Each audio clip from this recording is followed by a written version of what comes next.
नमस्कार दोस्तों, मैं doctor Geetanjali Bahl, senior fetal medicine consultant at Medanta hospital. तो हमारा आज का टॉपिक है टीटीटीएस, जिसको हम बोलते हैं twin to twin transfusion syndrome. तो ये एक खास तरह की कॉम्प्लिकेशन है जो कि ट्विन प्रेगनेंसी में होती है, और ट्विन भी जो आइडेंटिकल ट्विन्स होते हैं, यानी एक ही अंडे से जो 2 बच्चे पैदा होते हैं उनके अंदर। इसको मोनोकोरियोनिक प्रेगनेंसी भी कहते हैं। तो इसमें जैसा कि नाम बता रहा है, ट्विन टू ट्विन ट्रांसफ्यूजन, यानी एक बच्चे से दूसरे बच्चे में ब्लड का जो ट्रांसफ्यूजन होता है, उसका रीज़न ये होता है कि जो आइडेंटिकल ट्विन्स होते हैं उनके जो प्लेसेंटा है उनके बीच में एनास्टोमोसिस होते हैं अलग अलग तरीके के, और इन एनास्टोमोसिस के जरिए उनका सर्कुलेशन आपस में जुड़ा रहता है।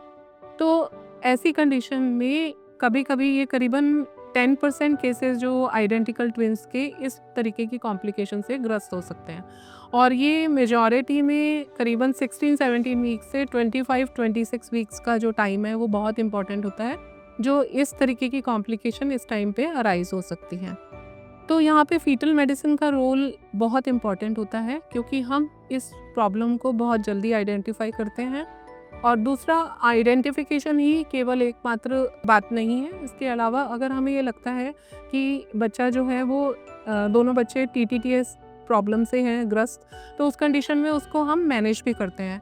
तो जो इसका एक मैनेजमेंट है वो है कि हम इन दोनों के सर्कुलेशन को अलग कर दें। तो ये सर्कुलेशन अलग करने का तरीका होता है लेज़र फोटोकोएगुलेशन के ज़रिए। तो जिससे कि अगर हम दोनों बच्चों का सर्कुलेशन अलग कर देते हैं तो दोनों बच्चे आराम से जो है आगे ग्रो कर सकते हैं, और हम एक सफल आउटकम पा सकते हैं। हम इसलिए इसके लिए ज़्यादा चिंतित रहते हैं, क्योंकि अगर एक बच्चे से दूसरे बच्चे में ब्लड जो है वो जाता रहेगा तो एक बच्चा बहुत ही, उसके चारों ओर बिल्कुल पानी की कमी हो जाती है, और वो उसकी ग्रोथ पे भी असर पड़ता है, और दूसरा बच्चा जो है वो बहुत ज़्यादा बढ़ता जाता है, और उसमें वो पानी भी बढ़ जाता है और उसके हार्ट पे एक्स्ट्रा लोड पड़ता है। तो ऐसे में अगर दोनों बच्चों में से कोई भी एक बेबी में प्रॉब्लम आती है, तो अगर वो अंदर पेट में ख़त्म होता है तो वो दूसरे बच्चे के लिए भी नुकसान कर देता है, उसकी लाइफ भी खतरे में कर देता है, और अगर वो ज़िंदा भी रहता है तो उसमें न्यूरोलॉजिकल डैमेज होने के चांसेस रहते हैं।